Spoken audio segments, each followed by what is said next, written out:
Shalom, amigos y amigas que me escuchan, buenos días. Hoy me conecté un poquito más tarde porque estaba con la batería baja, así que acabo de cargar el celular y estoy nuevamente aquí para poder compartir algún estudio más de la palabra de Dios a este estilo, como yo lo llamo. Lo bueno es que tenemos tiempo suficiente en casa como para estudiar, para aprender de la palabra de Dios. Así que bienvenidos para los que gustan estudiar estos temas de la Biblia, pues poder conectarnos y poder estudiar la palabra del Eterno. Así que Shalom, que es un saludo hebreo que significa paz, o buenos días también podemos decir. Entonces, hay muchos temas en realidad que hay para estudiar de la palabra de Dios. De hecho, la Biblia, por algo la Biblia es el libro de los libros, es la fuente inagotable. Es el libro más vendido en la historia de la humanidad, es el libro que más se ha impreso, que más se ha traducido, es el libro por el cual muchas religiones han peleado. Se ha tratado de quemar los rollos de la Biblia a través de los tiempos. Muchos emperadores romanos trataron de quemar los libros sagrados. También el Islam.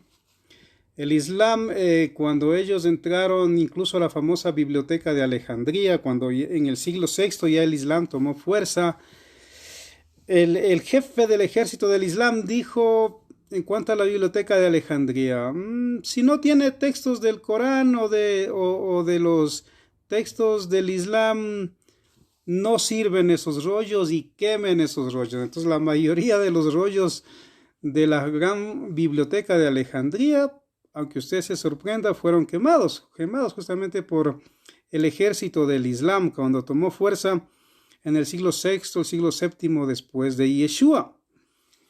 Entonces, hay personas que me han estado preguntando que hable también un poquito de temas que son polémicos en el sentido que por qué los que no creen en Dios o no creen que la Biblia es un libro inspirado de parte de Dios, hasta qué punto están bien, hasta qué punto están mal, ¿no? Pues, por ejemplo, les comento, yo tengo aquí un libro que se llama Los textos bíblicos, espero que lo puedan visualizar bien.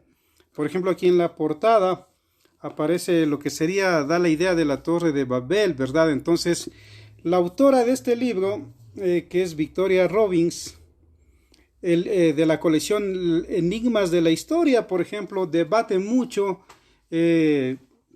con fuentes interesantes también, debate mucho varios relatos de la Biblia como que no tienen una base histórica, una base correcta y que ciertas cosas pueden ser de pronto cuento o mitos que a través de la historia se ha dado según esta autora y según otros autores que tratan de evitar el texto bíblico.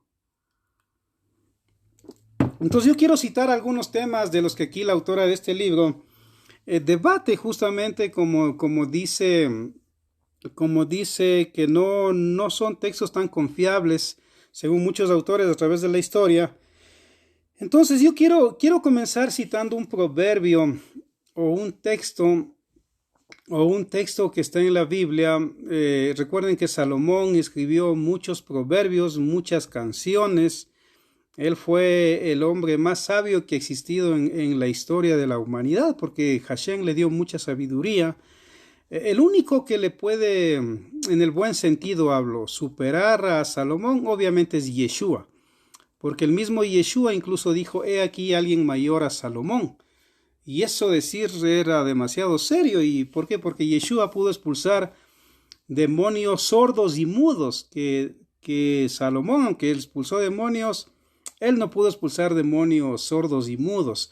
Y es porque se tenía la idea ya en Israel de que solamente el Mesías podía expulsar demonios sordos que no escuchan y mudos que no hablan. Aunque usted se sorprenda, está en el Nuevo Testamento o en el Brit Hadashah, pacto renovado, ¿no? Ahora, Salomón cita, quiero saludar a Reina de México. Gracias, amiga, por escucharme. Salomón dice en varios textos de la Biblia que dice el necio en su corazón, no hay Dios. O sea, dice el necio en su corazón, no hay Dios. La palabra necio en griego es raka, que significa cabeza hueca. Eso significa necio. Aún Yeshua llega a decir en los evangelios que si alguien osa llamar a su hermano necio o raka o cabeza hueca, está metiéndose en problemas con Dios. ¿Por qué? Porque obviamente el hombre es creado a imagen de Dios y aunque sí hay necios, pero al que es parte del pueblo de Dios no se le puede decir necio cuando hierre en algo. Entonces, dice el necio en su corazón, no hay Dios. Entonces ya en la Biblia podemos ver que se compara a aquella persona que no cree en Dios o trata de negar a Dios.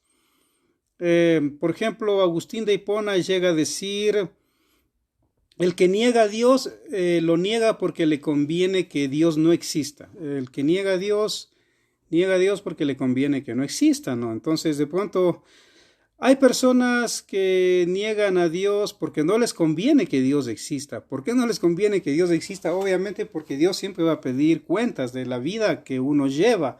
Todo hombre y mujer es responsable ante Dios de lo que hace con su vida, ¿verdad? Entonces, más que las denominaciones o las religiones, que a veces hasta se pelean, en realidad Dios no es que va a venir por denominaciones o por religiones. Dios va a venir a pedir cuenta a cada persona, conforme al conocimiento que Dios le ha dado, qué es lo que hizo con su vida. Entonces, por ejemplo, cuando estudiamos también este punto de los ateos,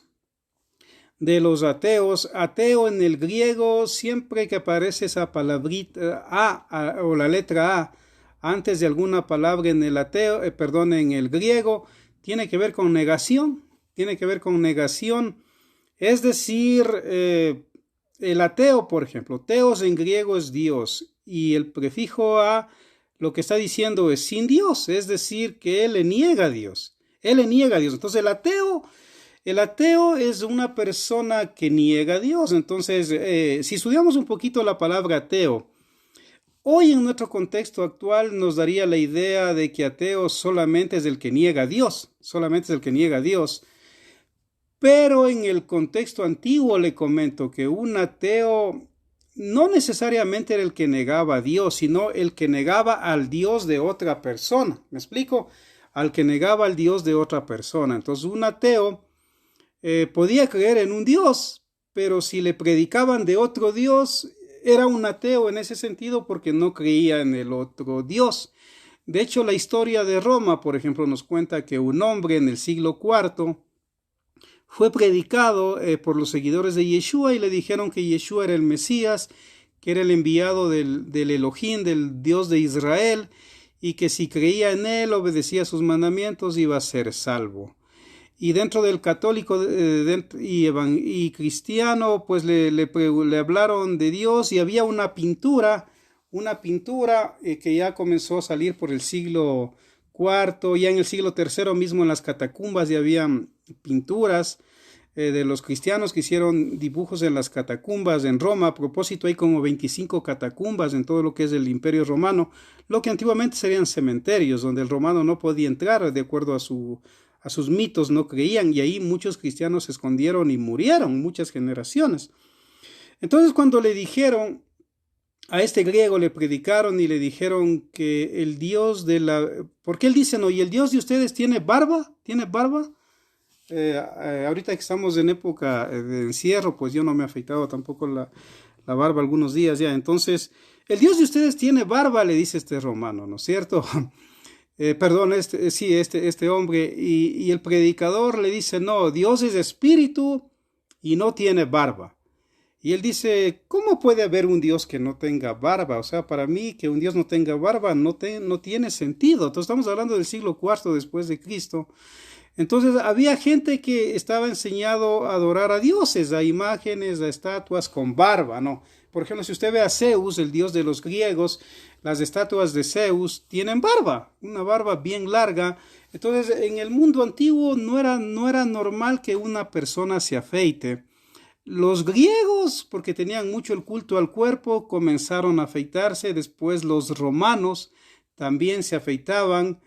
Incluso los egipcios se afeitaban, pero en el pueblo de Israel, en los pueblos semitas, como hay un mandato en la Torá donde dice que el hombre no debe afeitarse, no debe cortarse la barba, se tenía la barba larga.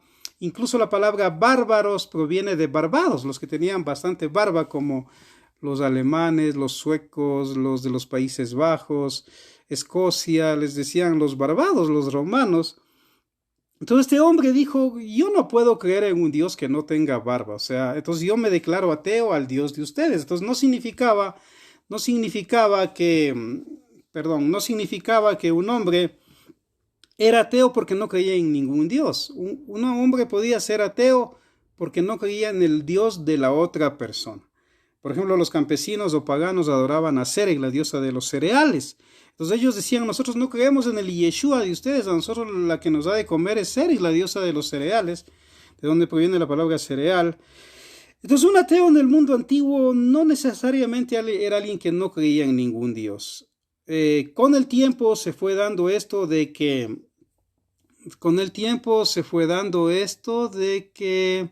ya ateo es el que no cree en ningún Dios, como hoy tenemos ya ese concepto. Incluso Sócrates, el famoso maestro de filosofía clásica en Grecia por el siglo V a.C., él fue el primero en negar los varios dioses, varios dioses, y él incluso fue condenado por la corte legal de Atenas por estar, según ellos, contagiando a los jóvenes, porque Sócrates tenía muchos discípulos, y Sócrates decía que eso de que hay dioses en el Olimpo, que hay muchos dioses, eso es un mito, eso es un cuento de hadas, y que no existe eso, que solo hay un Dios, decía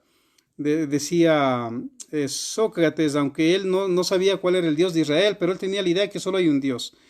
Platón, de igual manera, con el tiempo comenzó a creer igual, lo mismo. Entonces él es condenado a beber cicuta, este gran filósofo. ¿Por qué? Porque entre comillas en la Atena clásica de los grandes estudios del mundo antiguo que hasta hoy se estudia, creían que había un dios en el monte Olimpo y que ese dios tenía varias diosas, varias esposas aún humanas y muchos hijos, hombres, y mitad dioses, mitad hombres. Entonces él fue condenado a morir bebiendo cicuta, que es un veneno, y efectivamente así murió. Entonces podemos ver que a él se le acusa de ateo, de negar a los dioses, pero no es que él era ateo en ese sentido, porque él sí creía que había un dios, aunque él no sabía cuál era el dios. Él hablaba incluso del demiurgo, que es otro tema de estudio. Entonces ya se puede ver que ya, según la Biblia, el que niega que hay Dios es un necio. Según la filosofía griega, de donde viene la palabra ateo, el que no cree en el Dios de las otras personas, pero cree en su Dios. Y con el tiempo vino a ser alguien que no cree en ningún Dios. Eso significa ateo. Ahora, hay conceptos en cuanto a estos temas, ¿no? Alguien decía en el mundo antiguo que aún el ateo, para negar a Dios, tiene que pensar en Dios, porque no se puede pensar en lo que no existe. Entonces, el ateo muchas veces se pasa toda su vida estudiando a Dios, se pasa haciendo burlas de Dios, se pasa haciendo burla de la gente que cree en Dios, pero el ateo toda su vida se pasa pensando en Dios. Incluso algunos ateos en el mundo antiguo, por si acaso haya Dios, toda su vida la negaron, pero al final mandaban a traer un sacerdote para que les dé los santos óleos por si acaso haya Dios. Entonces, ¿cómo es que se puede pensar en algo que no existe o en alguien que no existe, ¿no es cierto? Entonces ya la persona desde que nace, en su espíritu, en su alma, sabe que tiene que haber alguien que le creó. De hecho, el filósofo preguntaba, ¿quién soy? ¿Hay vida en el más allá? ¿Hay un creador? Hay varios dioses. Entonces ya la filosofía también nace como este tipo de reflexión, ¿no? De que también parte si hay o no hay Dios. Entonces, no se puede pensar en lo que no existe.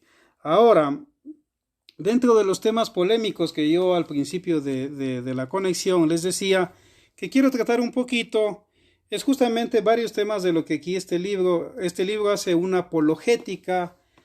Apologética es una palabra que quiere decir defensa, ¿no? Defensa, o sea, esta persona hace una defensa una persona muy intelectual, hace una defensa de que varios puntos de la Biblia son debatibles, o sea, no son reales. Entonces quiero compartir algunos de los que menciona ese libro. Por ejemplo, la creación. La creación. Entonces, ¿hasta qué punto es verdad que Dios creó los cielos y la tierra? Que Dios hizo todo lo que existe, que Dios creó al hombre, las plantas, los animales. Entonces, uno de los temas que siempre se ha debatido justamente es esto de la creación. Existe un creador. Entonces, a través de los siglos y viajamos a través del tiempo, como la película esa, ¿no? Volver al futuro. Pues si pudiéramos volver al pasado, pudiéramos encontrar que ya entre los sumerios sí había la creencia en que existían dioses, aunque ellos tenían su interpretación, ellos creían que sí había dioses. Cuando hablamos de la cultura de Sumer o de los sumerios, estamos remontándonos a mucho tiempo atrás, muchísimo tiempo atrás, antes de que Israel esté esclavos en Egipto, antes de Moisés. Entonces, de pronto, más o menos en la época de Abraham, inclusive más o menos por ahí. Entonces ya los sumerios, por ejemplo, hablaban de que hubo un diluvio universal. Y de hecho, si usted tiene acceso a las tablillas uniformes que son escritas en forma de cuña, que se ha descubierto, ahí se habla de que hubo un diluvio universal, donde según ellos, Marduk y otros dioses, claro está, ellos hicieron que suceda el diluvio, pero desde la perspectiva bíblica obviamente es Dios, ¿no?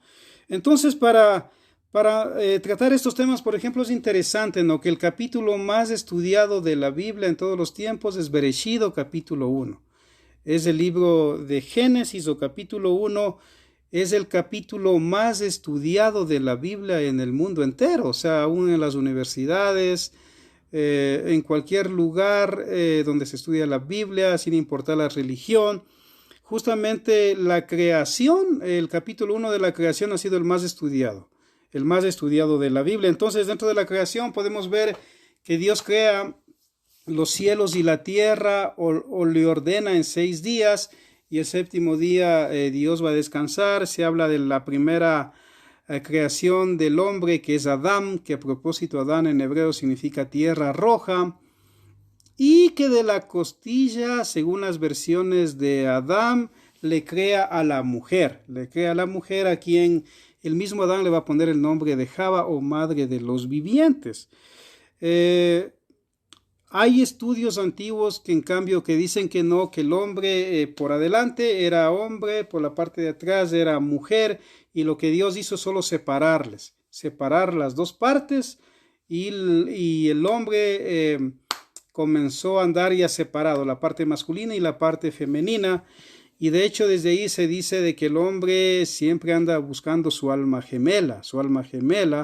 Entonces, según algunas versiones, el hombre es creado de la costilla, o sacado de la costilla de Adán, porque Dios le duerme a Adán y de ahí le crea a Java, a la mujer. Pero según otros estudios antiguos, no, el hombre y la mujer eran pegados, como quien dice, y Dios los separó. Y desde ahí cada persona busca su alma gemela. Entonces, la creación es un tema polémico. Otro tema polémico que, por ejemplo, muchos preguntan ahí es con quién se casó Caín.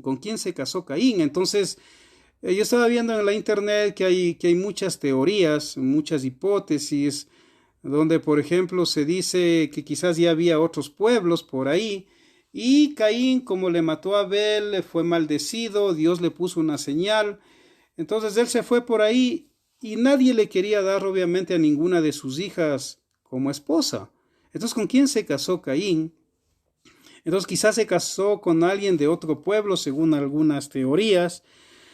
Quizás esperó a que una de sus sobrinas con el tiempo sea mayor de edad y acepte ser su esposa, aunque en ese tiempo las mujeres solo aceptaban lo que el padre les decía, y el padre es quien decidía a quién le daba por esposo.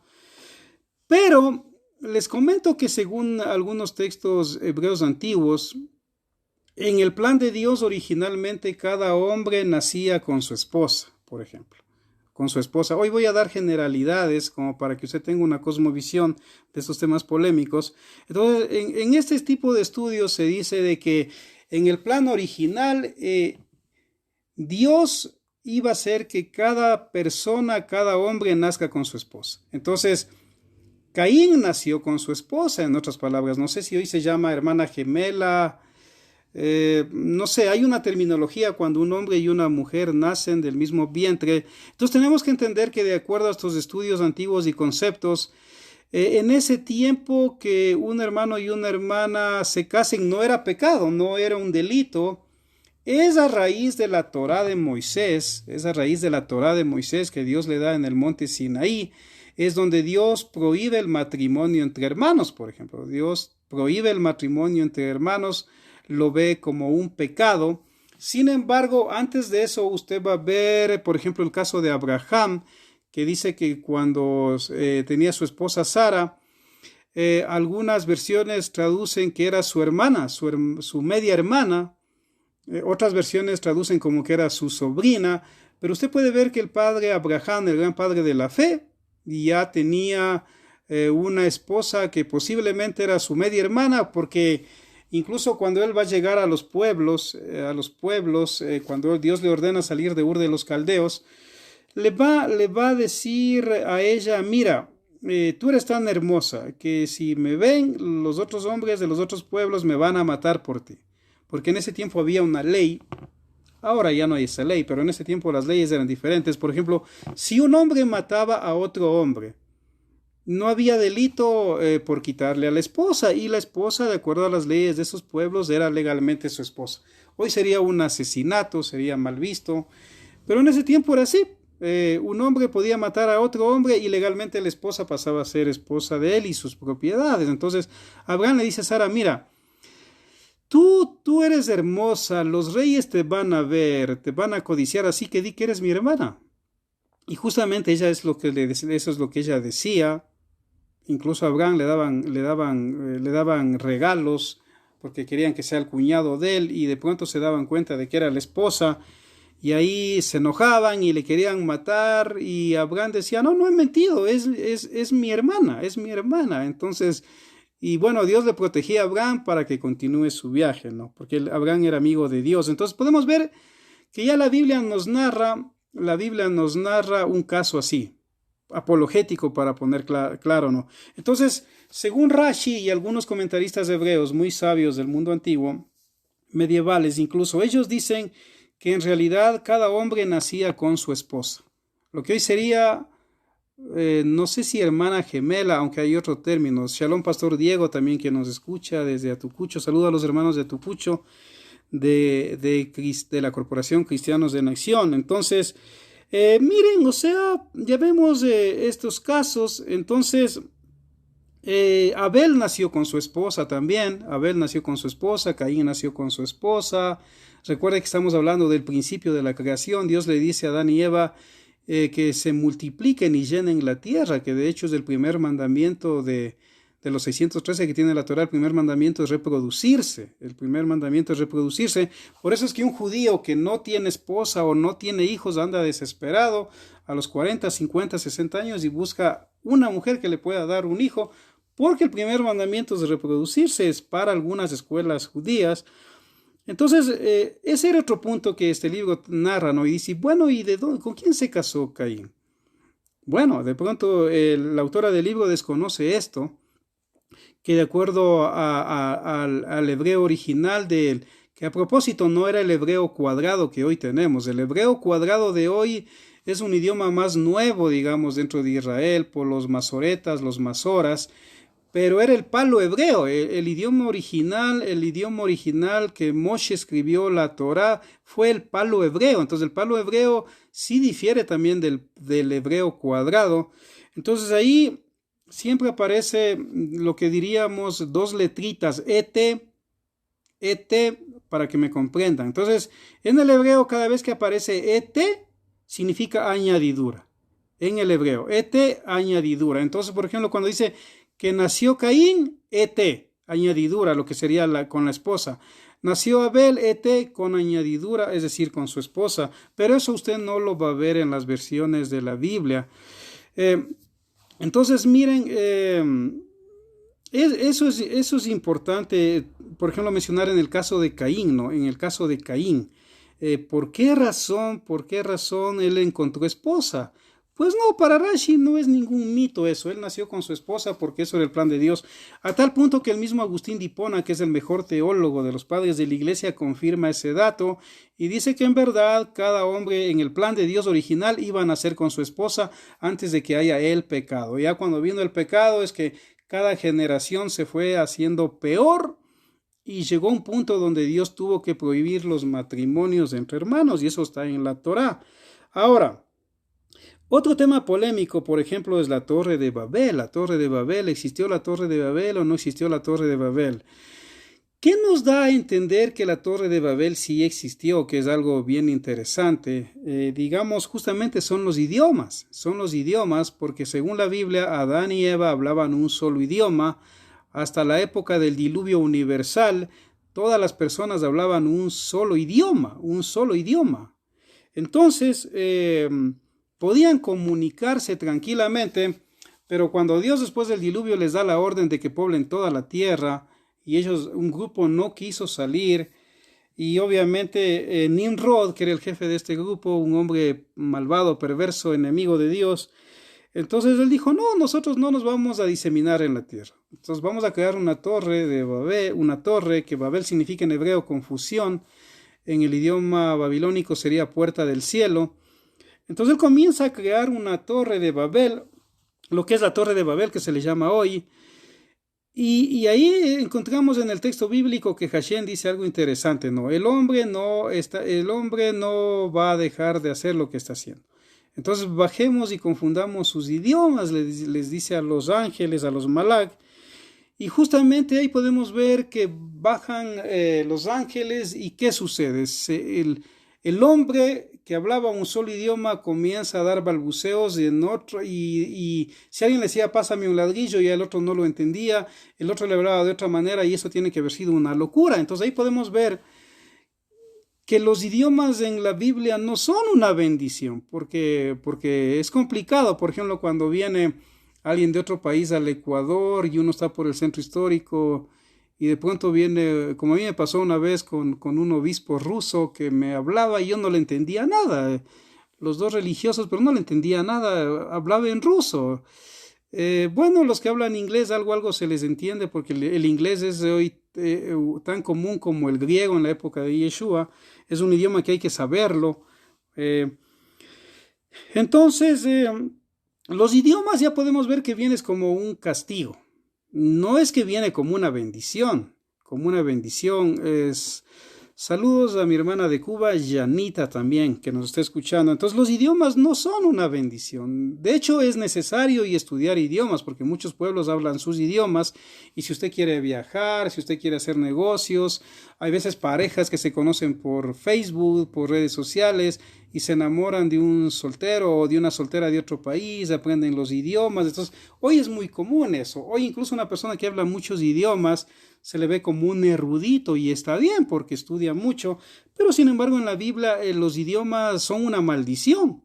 ¿Por qué? Porque el hombre que se podía comunicar tranquilamente a raíz de este castigo que viene del cielo, de los Shemaim de Dios, obviamente el hombre ya no puede comunicarse. Entonces ahí es donde cada persona tuvo que coger su ruta con los que se entendían y de esa manera Dios hizo que eso necio que estaban haciendo ahí en la Torre de Babel se termine y se reproduzcan en la tierra, como él le había dicho, porque justamente el mandato de Dios es reproducirse y llenar la tierra, ¿no?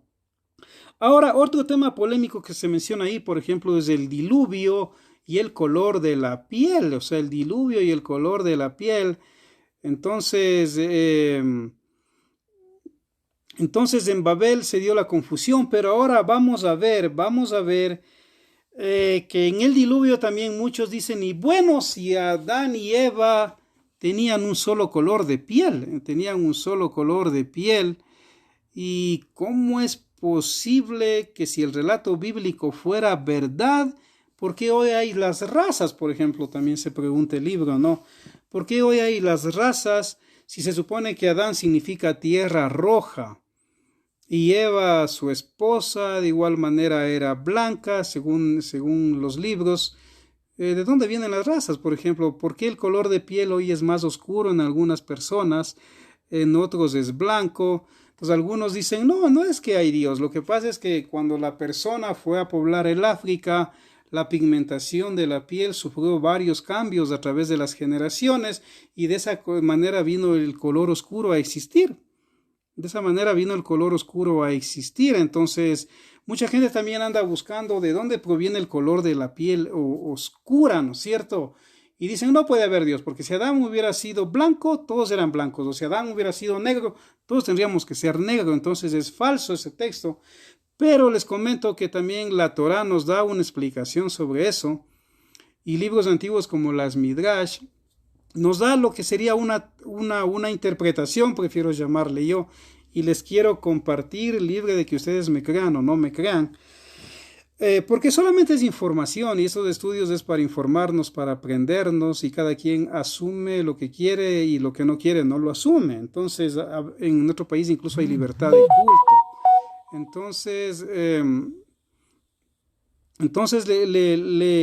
les comento de dónde proviene el color de piel según la Biblia. Según la Biblia, de dónde proviene el color de piel, según algunos comentaristas también. Obviamente, ¿de dónde proviene el color de piel? Según el relato del diluvio, dice que Dios decidió destruir al mundo con un diluvio. Dios decidió destruir al mundo con un diluvio porque el corazón del hombre es malo desde su juventud. Lo dice el mismo Dios. Entonces Dios manda a crear una teba, lo que sería una especie de caja de madera parecido al arca del pacto. No necesariamente un barco al estilo del Titanic como hoy vemos, o a los barcos antiguos o a las canoas, no, una teba donde se dice que tenía que ser de 3 pisos y iba a flotar en el agua, y a Hashem le dice a Noaj, le dice que debe ahí llevar 7 parejas de animales puros, una pareja de animales impuros y a su familia, que eran 8 personas, y la comida también. Entonces, el mismo texto bíblico nos revela que duró 120 años la construcción de la teba o del barco, dirían algunos, de Noé. Entonces, desde que se dio la orden a Noé hasta el diluvio sucedieron 120 años. Hubo ese espacio de 120 años, porque la Biblia dice que 120 años justamente es lo que sucedió, ¿no? Entonces algunos interpretan que de pronto lo que Dios dice ahí es que el hombre no va a vivir más de 120 años. Pero en realidad Dios no está diciendo eso. Lo que Dios está diciendo es que desde que le da la orden a Noé de construir el arca hasta cuando se dé el diluvio, van a pasar 120 años. Les doy un dato. Miren, por ejemplo, después del diluvio, Abraham vivió 175 años. La misma Sara vivió 127 años, si no estoy mal. Isaac y Jacob vivieron más de 120 años. Uno que otro caso en la historia de la humanidad todavía ha habido en nuestras generaciones que ha vivido más de 120 años. Entonces Dios no es que está diciendo que el hombre va a vivir máximo 120 años, sino que desde la época del diluvio desde que le da la orden del arca de Noé que construya hasta el diluvio, va a pasar 120 años. También algunos dicen que Noé predicó durante ese tiempo para que la gente se arrepienta. Bueno, hay muchas interpretaciones también ahí, pero al punto al que voy es este, ¿no? Entonces, por ejemplo, en los libros de las personas que dicen que la Biblia no es verdadera, por ejemplo, dicen, y si Adán era de un solo color de piel, ¿por qué hoy hay la piel oscura? Sin embargo, los comentaristas como Rashi, Maimónides y otros grandes rabinos, ellos comentan que de acuerdo al alefato hebreo en la Torá se revela ya esta situación, y es porque Noé tenía 3 hijos, que eran Cam, Shem y Jafet. Entonces de Cam se pobló lo que hoy sería el África, en nuestro contexto el continente del África, para que lo comprendamos. De Shem es donde se va a poblar lo que son los semitas. De hecho, la palabra semita viene de Shem, que significa nombre, que era otro hijo de Noé. Cam significa caliente en el nombre original, Shem significa el nombre, y Jafet, que de donde vienen los europeos, digámoslo así, significa bonito, lo que sería más o menos bonito la interpretación hoy para que podamos comprender. Entonces, según esta interpretación que quiero informarles o compartirles, se dice que en el diluvio Hashem dio la orden de que dure el diluvio nadie tenga intimidad sexual con su pareja, nadie tenga intimidad, ni los animales, que incluso hay algunos comentaristas antiguos, y no se asuste de lo que voy a decir, recuerde que solo es información, dicen que aún los animales, según algunos, podían de pronto hablar o en una especie de idioma, aunque eso de pronto no es muy creíble, pero lo dicen. Incluso dicen que los bebés nacían en las personas hablando y caminando cuando nacían, porque eran generaciones más sanas, pues, entre comillas, lo cual también son teorías, diría yo. Pero aquí el punto al que vamos es que dice que Dios dio la orden que los animales no tengan relaciones, ni Noé con su esposa, ni los 3 hijos de Noé con sus mujeres. Y según esta interpretación, Cam desobedeció y tuvo relaciones íntimas con su esposa. El perro también desobedeció, el cuervo también desobedeció. Según esa interpretación milenaria, Cam, el perro y el cuervo desobedecieron y tuvieron relaciones íntimas con sus parejas. Y ahí es donde viene la disciplina de Dios. Porque recuerde que con Dios no se puede jugar. O sea, si uno se le hace un voto o una promesa a Dios, tiene que cumplirle. Porque si no, tarde o temprano le pasa la factura. O cuando Dios dice no lo hagas, tarde o temprano, o si uno hace lo que Dios dice que no hace, va a pagar la factura a Dios. O sea, no le va a librarle de los impuestos, por decirlo así, ¿no es cierto? Entonces, en este caso, por ejemplo, miren, Cam desobedeció. Cam desobedeció, y según estos eruditos antiguos, dicen que ahí, mientras estaban teniendo intimidad sexual, como disciplina, la piel de ellos se volvió de color negra. Como disciplina, al mismo momento que estaban teniendo intimidad sexual, la piel de Cam y de su esposa se volvió negra. Y si usted va a Bereshit capítulo 10, donde está el origen de las naciones, si usted no me cree, abra su Biblia y ve en Génesis capítulo 10 el origen de las naciones, y en todo ese capítulo, por ahí de pronto lo va a encontrar, donde dice que después de bajar del arca, el hijo que le nació a Cam le pusieron por nombre Cush. Y Cush en hebreo significa el que tiene piel negra. Cush significa el que tiene piel negra. Entonces, según los comentaristas antiguos, ahí está la respuesta de dónde se origina el color de la piel negra. Ahora, recuerden que aquí en este estudio no es que estamos hablando de razas, todos valemos iguales ante Dios. Solo es información bíblica para tratar los temas que libros como los que le mencioné rato dicen que no hay Dios, Entonces, según el palo hebreo, que no es lo mismo al hebreo cuadrado, peor a los otros idiomas que hoy se habla, entonces ahí es donde se da el origen, porque Cush significa el que tiene piel negra. ¿Y de quién fue hijo Cush? Justamente de Cam. Entonces, ¿cómo es que Cam, que tenía piel blanca, se baja del arca y le sale un hijo de piel negra? Según los sabios, ahí está la respuesta.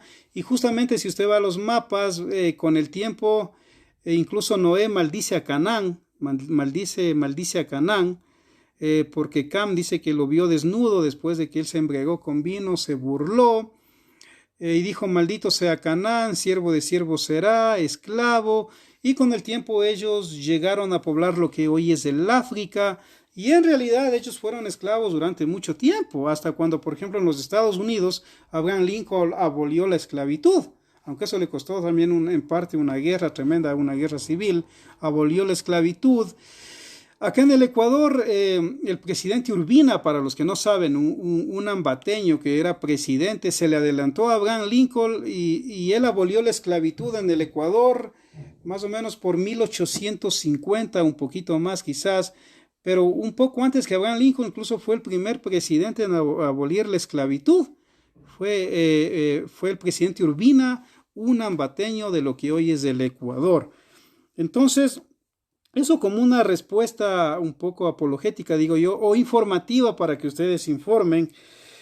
Entonces, entonces aquí en este libro podemos encontrar temas muy interesantes, ¿no? Donde, por ejemplo, se habla de que si Yeshua existió o no existió. Por ejemplo, eso, aunque nos suene raro a nosotros, mucha gente cree que Yeshua nunca existió, que es un cuento, que es algo creado, que no hay fuentes. Y eso es falso en realidad. Y Yeshua existió. O sea, de hecho, si uno dejara los evangelios, que son la principal fuente de que Yeshua existió, pudiéramos encontrar 80 fuentes aparte del Nuevo Testamento que tranquilamente pueden demostrar que Yeshua existió. Y se pudiera crear, por decirlo así, otra especie de evangelio solo con esas 80 fuentes. Por ejemplo, Plinio el Joven. Plinio es uno de los historiadores. Hay otros historiadores romanos que, por ejemplo, dicen cuando le escriben al emperador, le dicen, hay un grupo que se reúne en Roma que son los cristianos, que son esclavos de Cristo, dice, ellos se reúnen, tienen unos cultos medios raros, incluso dicen donde se comen el cuerpo de Cristo, se beben la sangre de Cristo, y este maestro de ellos era un judío, dice. Shalom para mi amigo Miguel Muñoz también que nos escucha en los Estados Unidos. Entonces, Plinio y otros historiadores llegan a decir, incluso, miren, dice, esta secta de cristianos que no era legal, no era permitida en Roma en ese tiempo, era perseguida, de hecho eran crucificados, eran llevados incluso al Coliseo romano, eran comidos por los leones, los tigres, eran asesinados por los gladiadores. Entonces, ya dicen los historiadores romanos, estos siguen a un tal Yeshua, ellos nos decían Jesús, porque a propósito, ningún historiador del siglo II, III, IV decía en Roma Yeshua, porque no había Jesús, porque no había el nombre Jesús apenas tiene unos 3 siglos de existir. Le decían Yeshua, siguen a Yeshua, y parece que fue un maestro que vivió en Jerusalén y que fue crucificado en los tiempos del gobernador Poncio Pilatos. Entonces los romanos estaban bien informados de este Yeshua. Entonces el cristianismo era perseguido. De hecho, a muchos cristianos les encontraron. Cuando hablo cristianos estoy hablando más desde la perspectiva de Roma, lo que hoy sería el catolicismo romano. En esa época no había protestantes, no había evangélicos, eran otros tipos de cristianismos los que habían en esa época.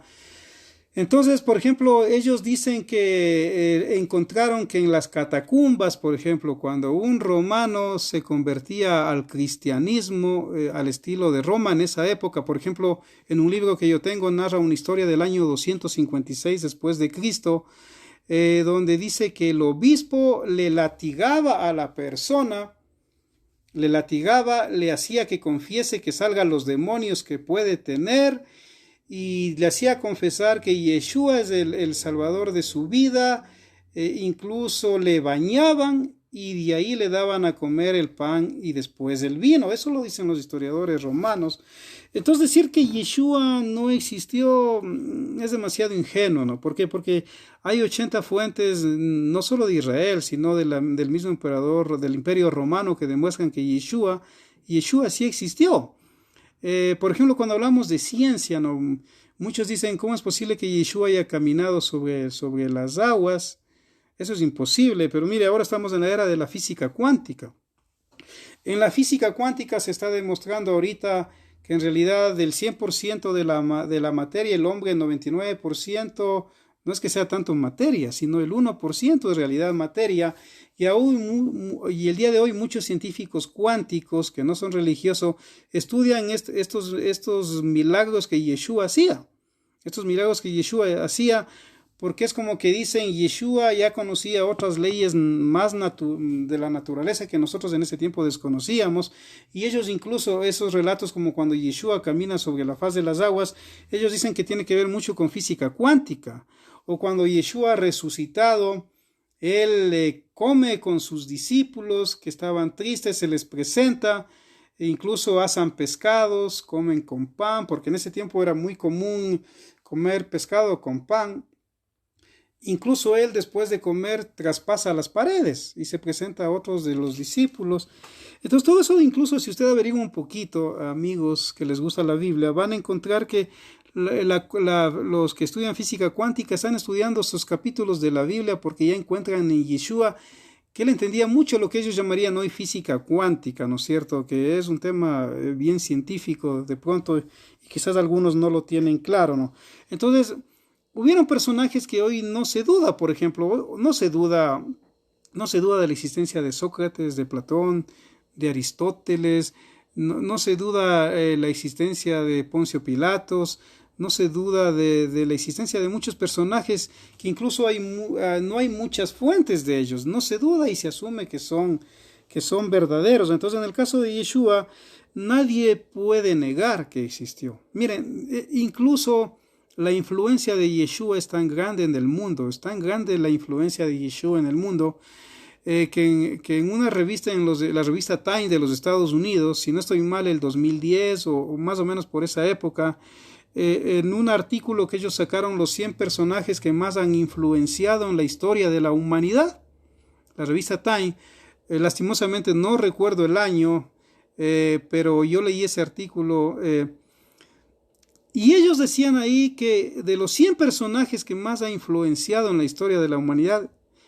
el uno es Yeshua, o lo que se llama Cristo, Jesucristo, Jesús, como sea que usted lo conozca, aunque el nombre original es Yeshua.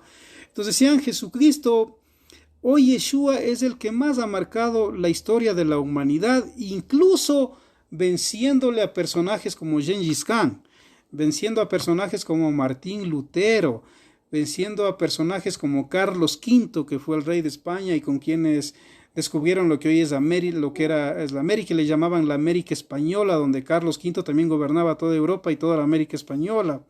Entonces, Yeshua, ¿cómo es que Yeshua, si no existió, viene a ser un personaje tan importante? Para los que no conocen, Gengis Khan fue el más grande conquistador del medioevo, fue el más grande conquistador medieval. Le tenían tanto temor que incluso hasta el día de hoy se escucha hablar de la mancha mongólica, ¿no? Entonces, mucha gente que desciende o asciende de Gengis Khan porque él tenía demasiadas mujeres al estilo de Salomón, tal vez más. Entonces él tenía muchas intimidades donde iba con las mujeres que a él le gustaban de los pueblos conquistados, y la mancha mongólica se regó por todo el mundo. Entonces es muy fácil ahora darse cuenta que una persona puede ser ascendiente de Gengis Khan por la mancha mongólica, por ejemplo. ¿Verdad que sí? Les doy un dato ahí interesante, ¿no? Entonces, en este caso, ¿cómo es que Yeshua a un personaje como Gengis Khan le vence y es el primer personaje entre los 100 que más ha influenciado en la humanidad? ¿Cómo es que le vence a Martín Lutero, que fue el padre de la Reforma? De hecho, Martín Lutero hizo algo tan magno, aunque cometió sus errores también. Sin embargo, se enfrentó al poder del Papa, que en ese tiempo era lo que incluso dominaba sobre el Estado, sobre lo político en el mundo, y se dio la era de la Reforma y se dio el gran cisma de la Iglesia. Entonces, Yeshua está sobre incluso los grandes científicos que han descubierto grandes medicamentos para la humanidad, para los médicos. Entonces ya la historia mismo nos demuestra que Yeshua es un personaje real, no solo por los evangelios, sino por las 80 fuentes romanas y de otros países de la época que existieron contemporáneos a Yeshua. Incluso un historiador en el siglo IV, que no recuerdo el nombre, cuando él viaja a Israel por orden del emperador de la época de él, cuando ya Roma era cristiana oficialmente, recuerda que Constantino lo que hace es dar libertad de culto. Pero es otro emperador, el año 380, 390, el que hace del cristianismo recién la religión oficial del Estado. Y este emperador envía justamente a uno de sus historiadores, le envía a Israel pues a averiguar sobre lo que narraban los evangelios. Y él justamente llega a Belén y él escribe en un libro, que yo lo tengo en mi biblioteca también.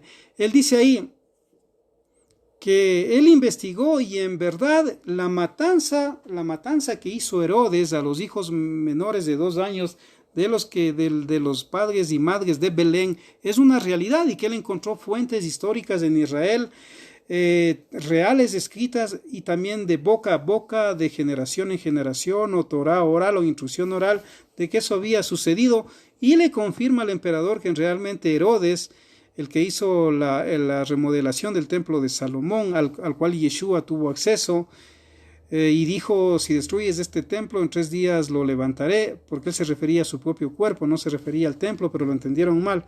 Entonces, este historiador romano también dice que en verdad en Belén fueron asesinados niños menores de 2 años. Y usted lee el Evangelio de Mateo, va a encontrar que a Herodes, él se asustó cuando vio que 3 sabios llegaron y le dijeron, ¿dónde está el rey que ha nacido?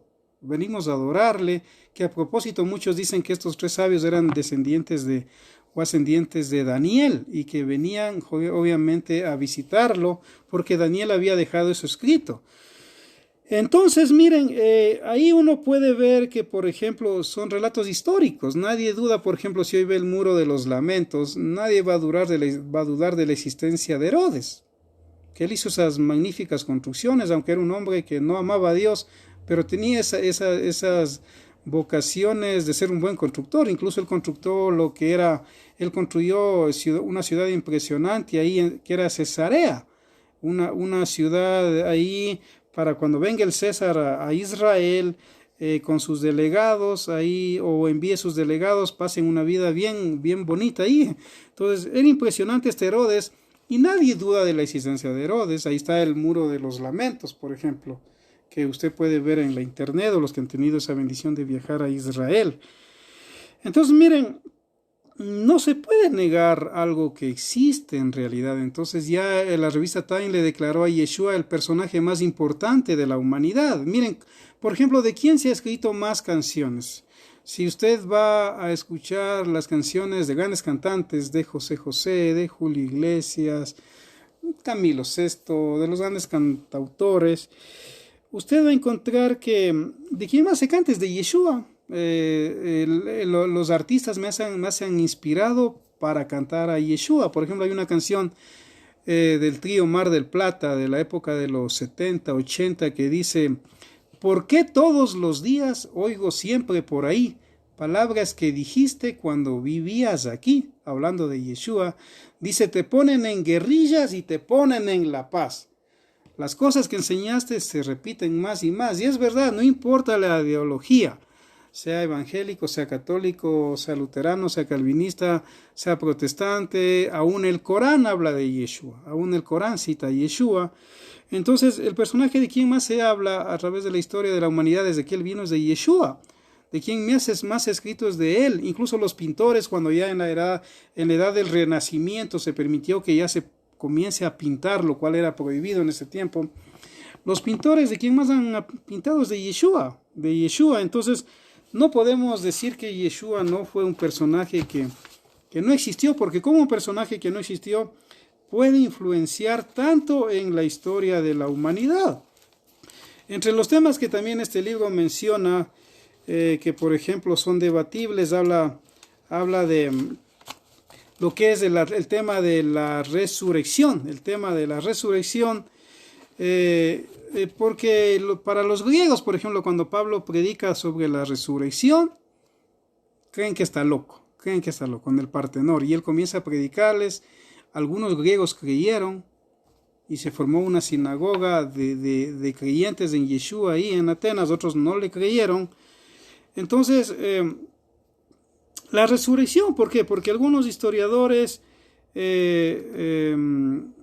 relatan que Yeshua verdaderamente resucitó, pero muchos dicen que eso es imposible para la razón. Recuerden que la fe y la razón van de la mano, pero en asuntos de fe a veces la fe es un mirador más alto que la razón. Entonces también se discute lo que es la resurrección. Sin embargo, ya en escritos antiguos,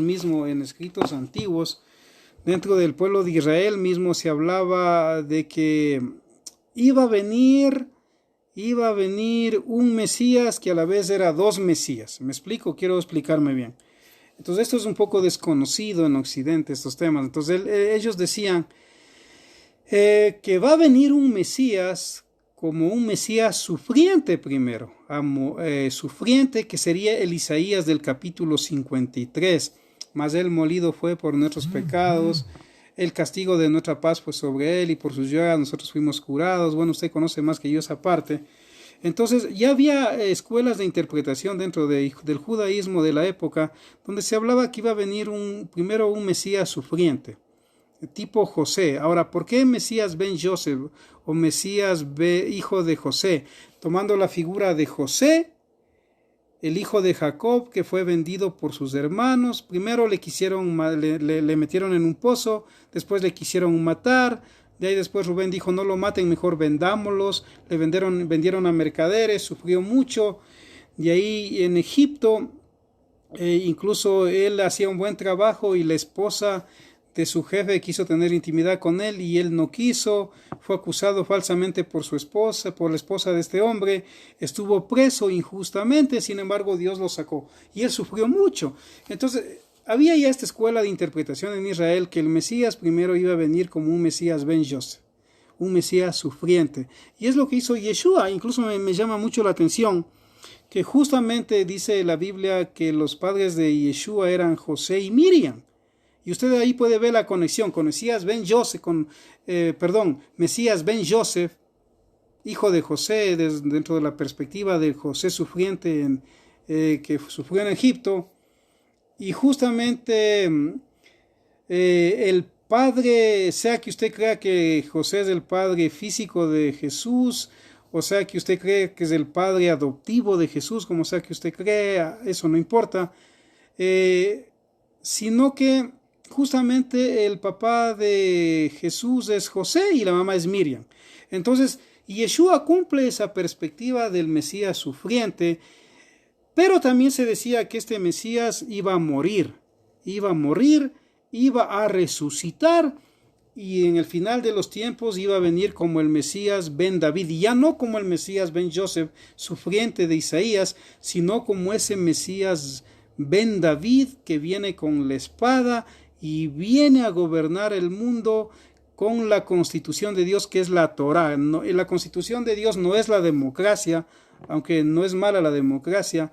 La constitución de Dios es la teocracia, donde Dios dice, si haces esto vives, si haces esto mueres, si obedeces mis mandamientos tienes bendiciones, si haces lo contrario tienes maldiciones, porque muchas veces en las iglesias solo gustan leer las bendiciones, pero ya las maldiciones no se las lean, ¿no? Pero esa es una parte que va de la mano. Si uno obedece van bendiciones, si va desobediencia van maldiciones. Entonces ya había la escuela que decía que este Mesías ben Joseph va a morir, va a resucitar, se va a esconder por un tiempo y después va a volver a aparecer. En lo que en las escuelas de teología cristianas diríamos nosotros en el milenio.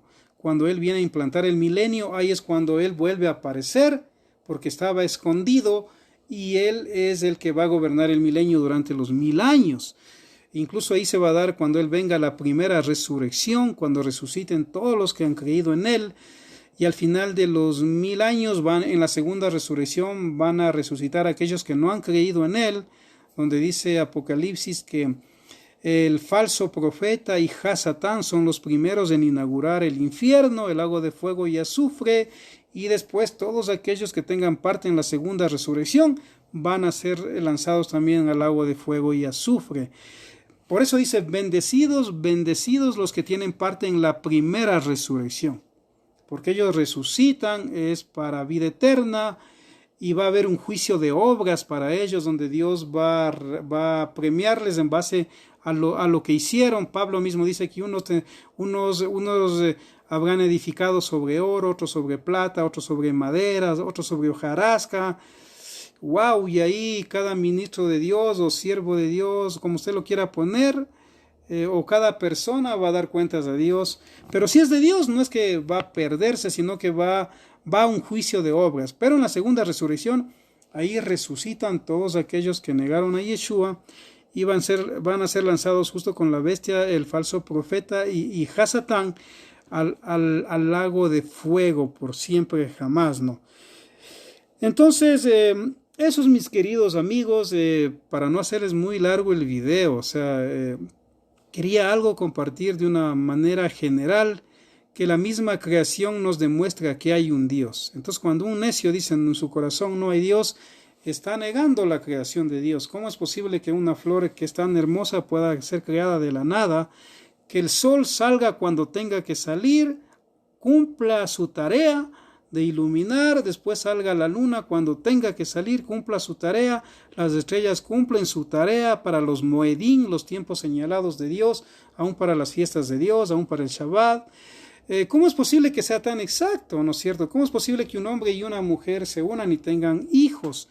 Y el mismo rey David dice que cuando analizaba su cuerpo le daba temor, que era tan impresionante la perfección de su cuerpo que le asustaba el poder de Dios. De hecho, el día de hoy mismo los médicos dicen que si uno se cuida, Maimónides incluso dice que el buen médico no es el que cura, sino el que previene la enfermedad en el paciente.